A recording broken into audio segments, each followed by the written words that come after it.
Hello everyone. Today we are here for Splunk Administrator and Development Training. So the first topic of this training is Splunk Overview and Basics. This is the module 1. In this module we will discuss about the Splunk use and what are the different Splunk components we have in, and also we will discuss about the Splunk architecture. Okay, so let's begin. The first topic is what is Splunk? Splunk is basically a log analyzing and monitoring tool. It communicates with the different log files and it stores files data in the form of events, and it stores the events in the local indexes. We will discuss in detail in the later session that what are the indexes and how we can get data into Splunk. Okay, so here I can tell you that the main purpose of Splunk is to analyze the data. Okay, so in Splunk we get data from different sources like from database, from flat files, from network devices like matrix data, event data, means any kind of data we can get in Splunk. And Splunk stores a copy of that data in the raw files. Okay, so it creates a copy basically from the data. Okay, and Splunk also has the capability to show data in different forms of dashboards. So once we get the data, we save the data in Splunk, then we can work on that data. We can show the data in the form of dashboards, reports. Also we can send the alerts. As you see in the next topic, Splunk features. There are multiple features of Splunk. The first is reporting, monitoring, log analysis, and alerting, and the dashboards. Okay, so once we get the data in Splunk, then we can create the reports, we can monitor that data, we can do the analysis of the logs, we can also send the alerts. So basically if any issue comes or if any error or exception comes in the application logs, then we can directly send an alert to the teams, to the respective teams, so that they can handle that particular error in the less amount of time. Okay, and also we can create the dashboards. So we will discuss all these topics in detail when we go in the later sessions. Okay, so the next topic is different ways to use Splunk. So Splunk provides three kind of setups. First is Splunk Enterprise, second is Splunk Cloud, and the third one is Splunk Lite. Splunk Enterprise has all the features in it, like it can collect data, it can analyze the data, and it can provide the dashboards, alerts, reports, and also it is very powerful in the security purpose. Okay, so Splunk Enterprise is a full feature version which company normally uses. The second one is Splunk Cloud. Splunk Cloud also delivers all the features of Splunk Enterprise, but as the name says, Splunk Cloud, so it basically install Splunk on the cloud based services like AWS, Azure, or any kind of cloud services. This Splunk Cloud can be installed. So the difference between Splunk Enterprise and Cloud is Splunk Enterprise we install on the on-premises servers, and Splunk Cloud we install on the cloud-based systems. Okay, the third one is Splunk Lite. So Splunk Lite is provided by Splunk, which has very less features. Okay, Splunk Lite is a solution for small IT environments that automates log search and analysis. So it can only do the log search and analysis. It cannot do the advanced features of Splunk. So basically this Splunk Lite is created for the small IT environments so that they can just use it for the log search and analysis purpose. Okay, so the organizations which has very cost issues, right? If they don't have much cost, they don't want to involve much cost in Splunk, then they normally buy Splunk Lite and install in their environment. But they cannot use all the features which Splunk Enterprise has. Okay, let's move ahead, and the next topic is the hardware and software requirements which are required to install Splunk. Okay, so we can install Splunk either on Windows, Linux, or any operating systems. Okay, so there are some hardware and software requirements which are required for the Windows systems, like on 2008, 64 and 32-bit systems. We can install Enterprise, Free, Trial, Universal. So all these versions. These versions we will discuss in detail when we will discuss about the licensing part. Okay, so and on Windows 7 we cannot install Enterprise. We can only install Free, Trial, or Universal Forwarder. So these are some specification, hardware and software specification which we have for each operating system of Windows. Okay, so the next topic is how we can download and configure Splunk in our environment. Okay, so Splunk setup can be downloaded from this particular URL, https://www.splunk.com/download. So let me open this and I will show you how we can, from where we can download it.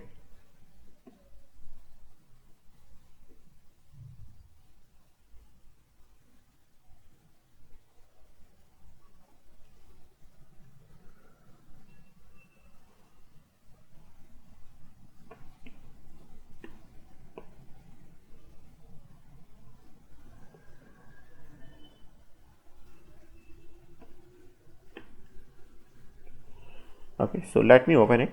https://splunk.com/download.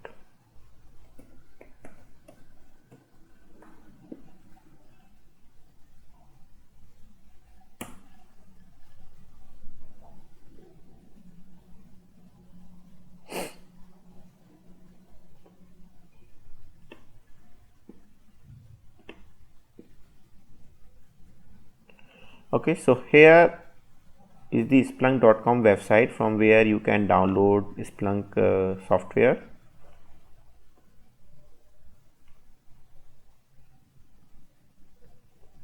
Let me go down and to show you how we can do that.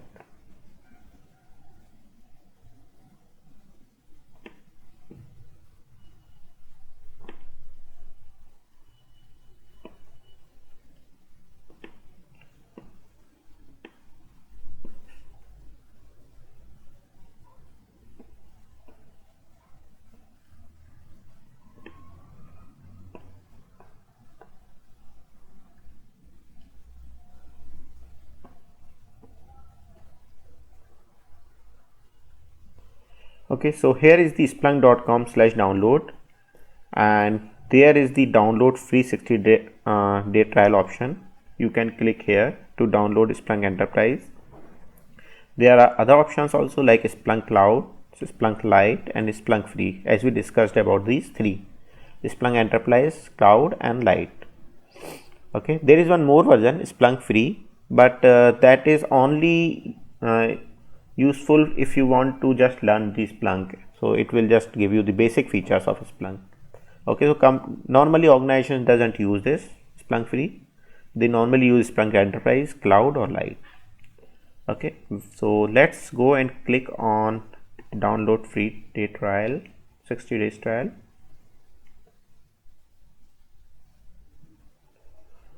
Yes, so here is the latest version of Splunk, Splunk Enterprise 7.2.4.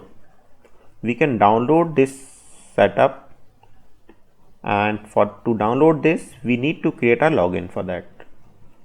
Okay, so if you already have a login you can provide here, otherwise you if you don't have a login then you can create a new one from here, and if you already have a login then you can just click on login and provide your username and password. Okay, so once you give the username and password, then it will start downloading the file. Okay, so I have already downloaded it. I downloaded Splunk 7.1.2 version. Okay, so let me just close this window. You know that how from where we can download it now. Okay, so we have Splunk 7.1.2 which we will work on. Okay, so this trial version, this version which we are downloading, that is free for 60 days. So that is only a trial version. It's not a complete license version. So after 60 days, it will stop working and it will ask you to buy a license. Okay, so if you don't buy a license, then you will not use the features which you have already created, like you created dashboards, reports and all. Okay, so for after 60 days you have to buy a license from Splunk. So as we see, we downloaded Splunk and it was downloaded in a MSI file, as a MSI file. Here you see. So now we will discuss how to install this particular Splunk 7.12 version. Okay. So to do this, we have to double click on this as we normally do with the other softwares. It will give you all the wizard, like view the license agreement, check this box to accept the license agreement. There are customized options. So the default location of Splunk is C program files Splunk. If you want, you can change it using this option, but let's go and download it in the default version itself, default location itself, sorry. So let me go next. It will give you the wizard whether you want to use the local system account or domain account. We will go with the local system. Next, and now it is asking the password. So basically you have to set the password. Before setting the password, let me tell you that there is a default user admin of Splunk. Okay, Splunk provide a default user admin which has all features. So we have to provide the password of that admin username. So first time when you will log in, you have to log in with username admin and password which you will set here. So let me set it up.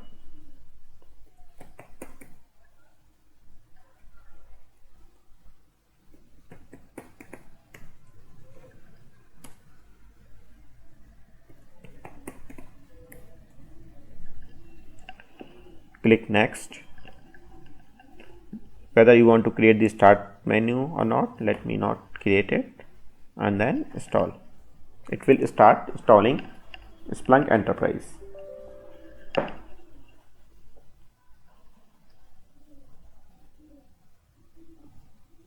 It will not take much time to install. It is easy to install.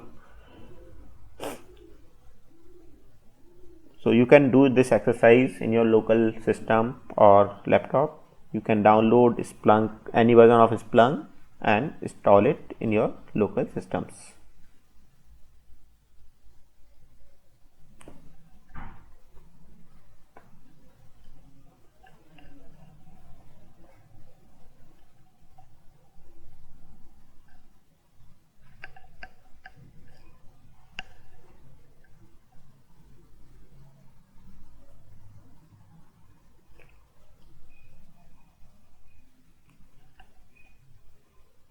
Let it complete. It will take just a minute or two.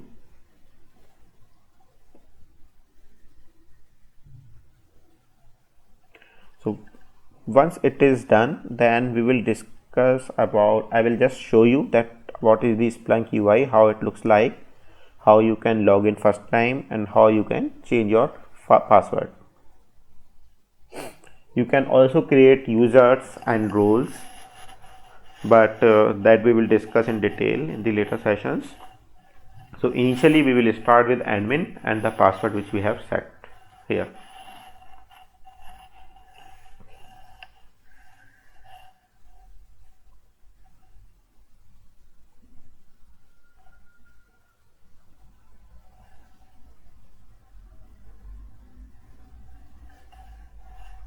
It is copying the new files, the Splunk files, on the default location C program files Splunk.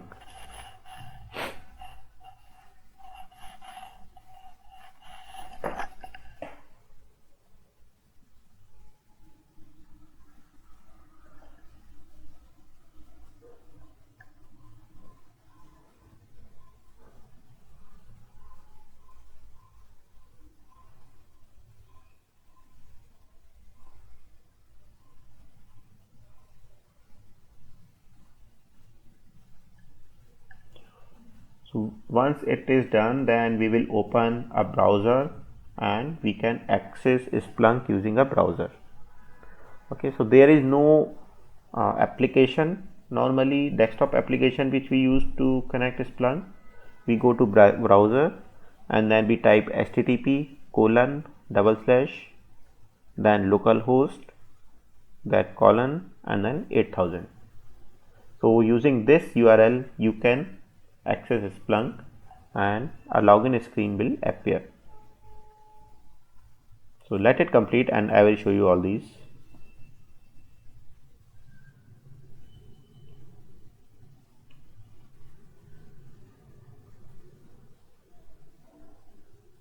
The new files are already copied.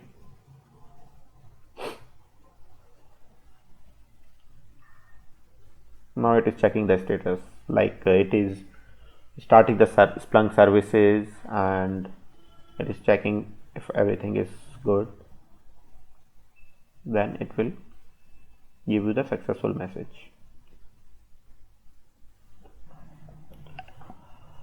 Okay, so it says that Splunk Enterprise was successfully installed. Do you want to launch browser with Splunk Enterprise? Let me say no. I will show you how we can do it manually. I'll just finish it. Okay, so the Splunk 7.1.2 is installed. Let me go to the browser.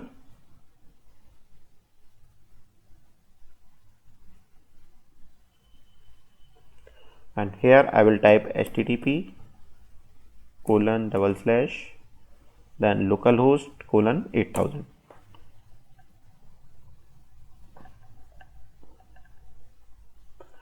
Okay, so this is the Splunk login screen. As I said, the initial password is admin, which has all the capabilities, and the password which I set up using the installation at the time of installation.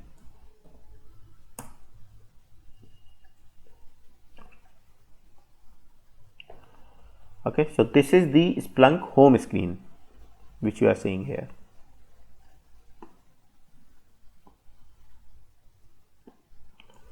So let me tell you how we can change the password first. Here is an option. The admin username is basically an administrator. We can go to account settings and here we can provide the old password and the new password. We can also change the password from this particular option. Go to administrator and then account settings, and then after changing the password just save it. So next time when you will log in using admin username, you have to provide the new password which you set it here. Okay, so let me go to the home screen again.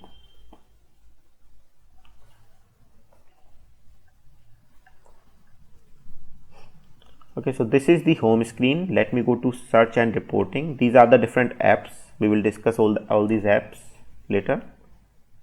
Let me skip the tool, and here is the search screen. Okay, so anything which you want to search in Splunk, you have to type here. Like I'm using the default index which is there in Splunk. index __ internal. There are different time zones, time frames basically. So I will search the last 15 minutes data and then click on search. It will show you all the internal events of Splunk. Okay, so we will discuss this in detail, the whole UI. So let's go to the next topic which we have today. Let me minimize it and go to the next slide.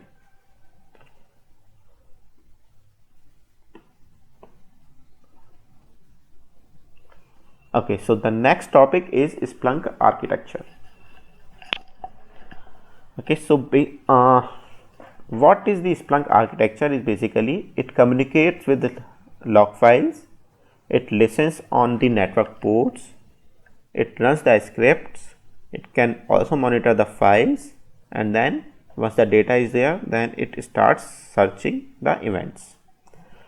Here you can see the diagram, the Splunk architecture. Basically in the bottom it is mentioned that the monitor files, detect file changes, listen to network ports, and run scripts, which we just discussed here. Okay, so if we are monitoring files, then it will route to the using the load balancing or cloning, and then it will move the data to the index, and after the index it indexes the data, we can search that data.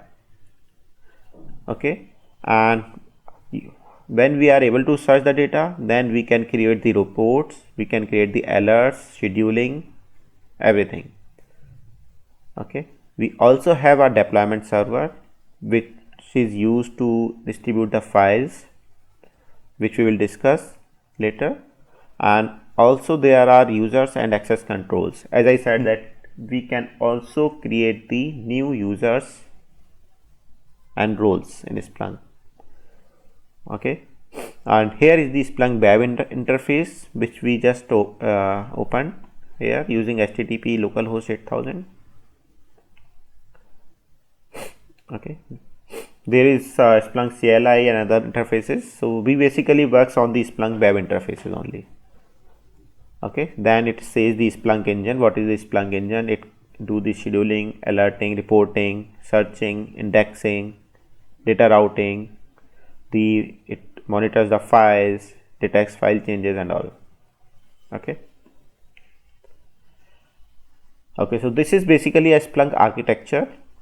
As we discussed that Splunk receives data from different data sources, it indexes the data, it creates a copy of that data and stores that data in the form of indexes. Once the indexes are created and data is stored, then it can search the data which is received from different locations, and once the data is there, then we can create the reports, we can create the alerts, we can create the dashboards. So this is the basic Splunk architecture.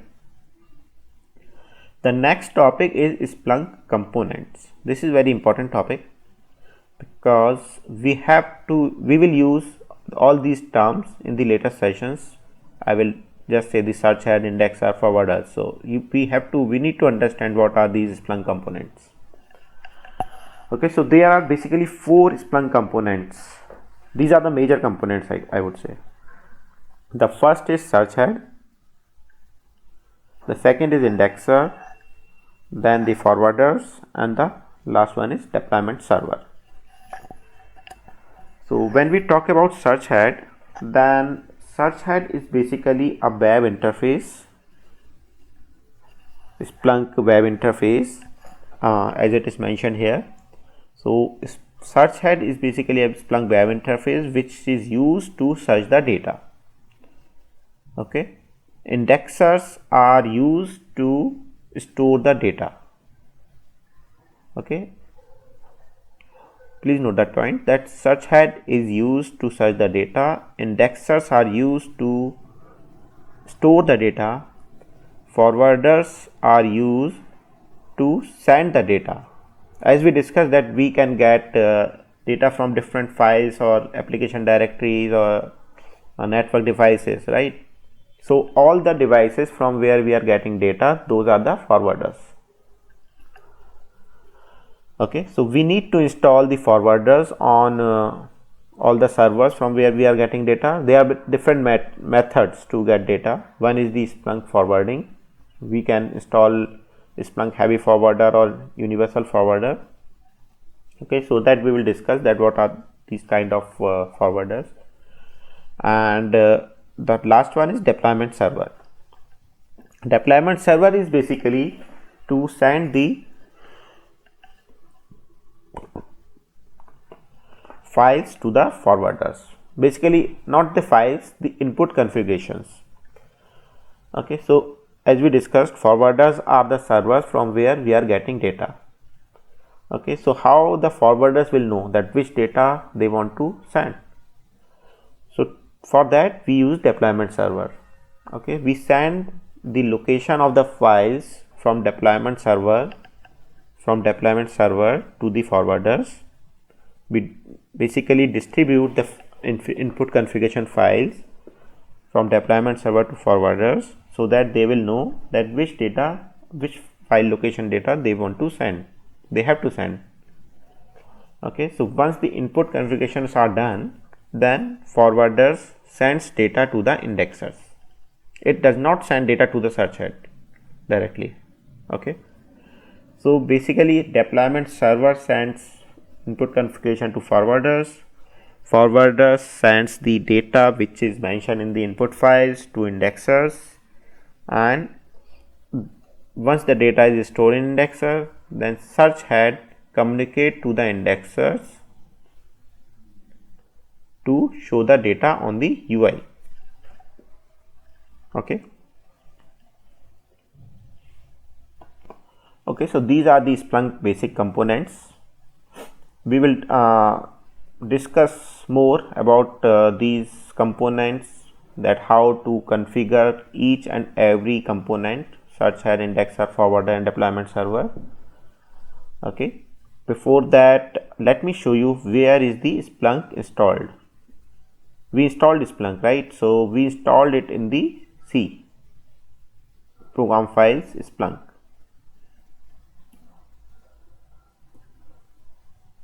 Let me go to that location.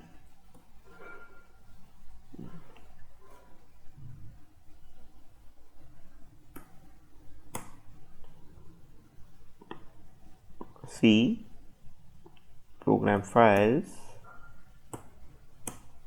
Splunk.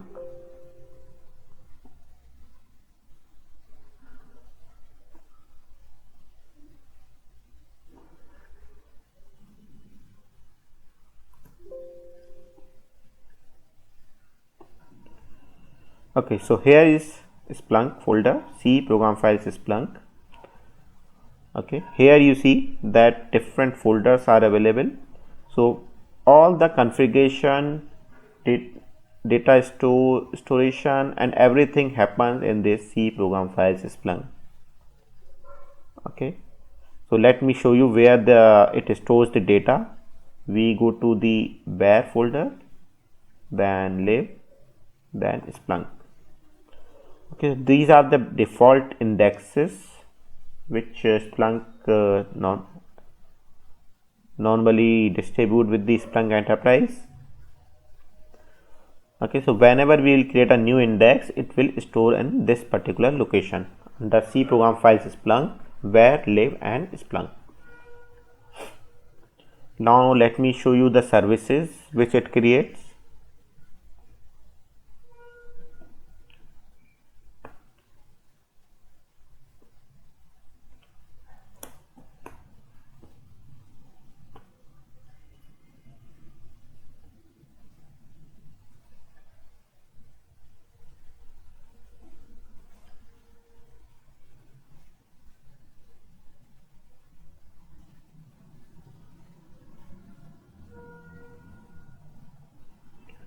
So in this particular services.msc, we will search the Splunk service. Here you see the Splunk D service. Okay, so If it is running, then your Splunk web console will appear, this console. If it is stopped, then it will not, this web console will not come up. It will give you an error that this page cannot be displayed. So always remember that this Splunk D service should be in the running state. We have one Splunk web service also, but this is now obsolete. It was previously we had two services, Splunk D and Splunk web. Splunk web was basically for the Splunk web console, and Splunk D was the normal processing. Okay, like getting the data, showing the dashboard, everything. Now everything is come up in the Splunk D service. Before the Splunk 5 version, this Splunk web service was active. Now it is not required to be in the running state. We only have to work on the Splunk D service, and now it do all the works like getting data, creating dashboards, alerts, and everything. Means every processing will be done by Splunk D service. Okay, so whenever your Splunk console is not there, then you have to go and see whether this Splunk D service is running or not. Okay, so let me go to the web console again. Let me close this Splunk folder. Okay, now I will show you the different options which we have in Splunk web console. Okay, so we discussed about the administrator account settings. Now there is one drop down menu, the settings. Under this settings, we have to perform all the manipulation or changes in a Splunk environment. Okay, so there are options to create the data inputs, options to create the indexes, there are options for forwarding and receiving. We will discuss all these options in detail one by one in the later sessions. There is one option to create the reports and alerts. Okay, so there are options to extract the fields, create the lookups. So all these topics will be discussed. Okay, and the last one is the access control. This access control is used to create the users and roles. Okay, let me now open the search screen again, and I will show you different time frames which are available for doing the search.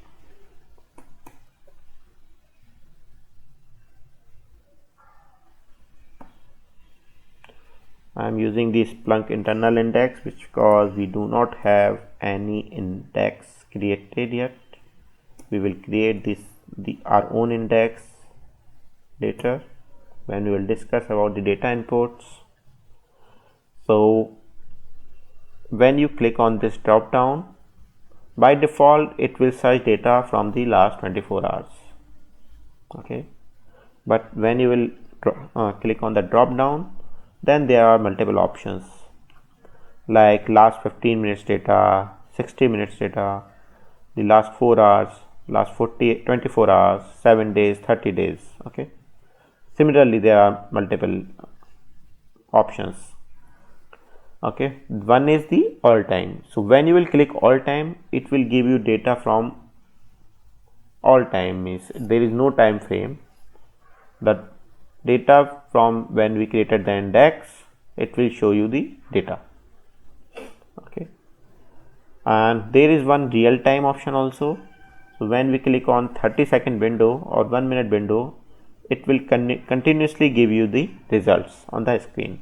It will basically give you the results in the real time. Okay, it's after 30 minutes, after every 1 minute, it will continuously give you the data. But when we click these options like last 15 minutes, it will give you the results only one time. It will not give you results multiple times. I added it mistakenly. It is underscore internal. Okay, let me go to the real time data again. Then you will see in the 30 seconds window. See, it is coming as 109:45. now it is 48. So it is giving you the real-time data. Okay, so it depends that what presets you are using. When I click on last 15 minutes, if it will not give you the real-time data, it will only give you the data one time, last 15 minutes data. Okay, if you want to get again the last 15 minutes data, you have to click on search again. But this is not the case in real time. You don't need to search again and again. When you click on all time, it will give you the data from all time. Okay, there are other options also, like here it is. Yeah, the date range you can provide, then from before which date you want data, or between, you can provide a between date. If you want to get data only for a particular date, then you can provide the date range. There is a date and time range option. Here you have options to provide the time also, the date and time. Suppose you want to get data only from 20 Feb, between 20 Feb to 21 Feb, and between 12 AM to 1 PM, then you can just give the 1 PM. Okay, like 30, it will give you 1 hour data. Okay, so this is like means you, it depends on your requirement that how much data you want to search, whether you want to search it between the date range or between the date time range, or you want to use the presets, or you want to use the real time. Okay, so these are some presets in real time, but here you can also provide your real time, like if you want to see it only 10 seconds window, then you can apply it here.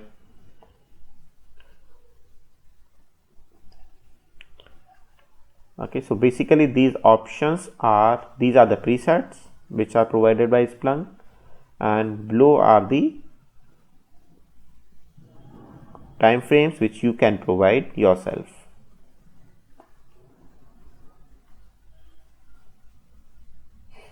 There are some advanced settings also, if you know, then real time, how many after in the real time, how much should be seconds, like 30 seconds, 10 seconds. So it is the advanced setting, so which you don't need to take care of. You have to work on the date times, presets and all.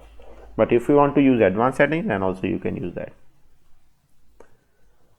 Okay, so this was all about the time frames. Let me go to the home screen again.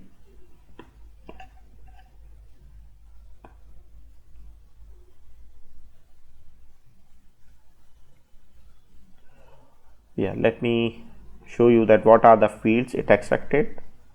So here are these few default fields like host, source type. These are automatically extracted from the Splunk search. Okay, so host is basically from where the data is coming. This is the my desktop, so it is showing me a desktop name.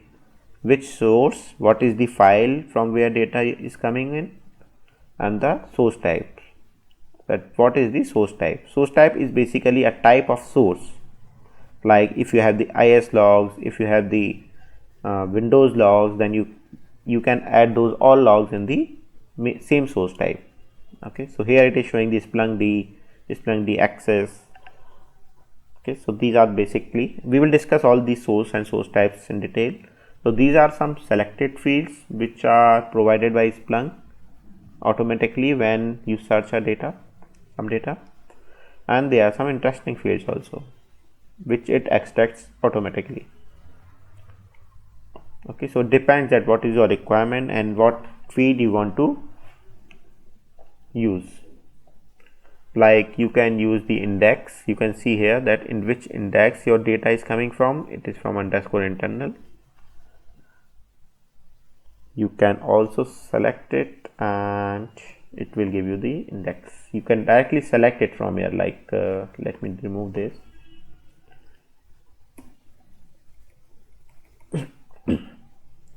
Like suppose you want to see data only from Splunk D, so source type.